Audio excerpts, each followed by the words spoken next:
France Info. France Info. Au 14e jour du calendrier de l'Avent, on trouve un beau coq. La queue en panache, la crête batailleuse, fière comme Artaban. Quant à l'origine légendaire du coq, ça remonte au fin fond de la mythologie. Lorsque le fougueux et bouillant dieu Mars allait en cachette rendre visite galante à sa pulpeuse maîtresse Vénus, pendant que son Vulcain boiteux d'époux était occupé dans sa forge à battre l'enclume, il emmenait toujours son ami Alectryon. Alectryon, c'est coq en grec. Et il faisait le guet au coin de la rue. On n'est jamais trop prudent, surtout quand le mari est jaloux, colérique et fort comme un taureau.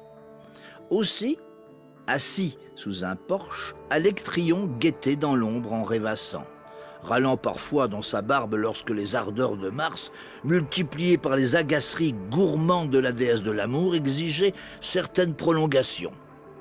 Justement, cette fois-là, excités sans doute par quelques nouveaux jeux coquins, les deux amants accolés l'un à l'autre semblent avoir oublié le temps. Ça dure, ça dure, ça dure. Et Alectryon, abandonné à son poste, à force de bâiller, d'attendre, de rebâiller, d'attendre, de fixer toujours le même hypnotique coin de rue, a fini par s'endormir.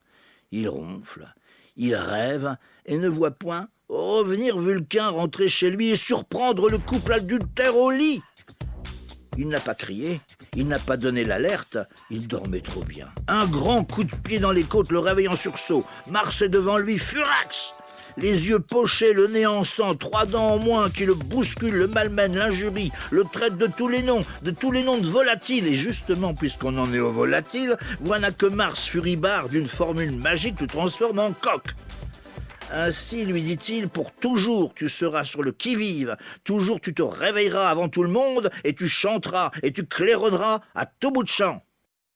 On raconte également que si le coq a une drôle de crête aux dents de scie sur la tête, c'est parce que Saint-Pierre, honteux et furieux que le coq ait découvert son reniement, l'attrapa par sa crête dont il était si fier et la déchira en le secouant.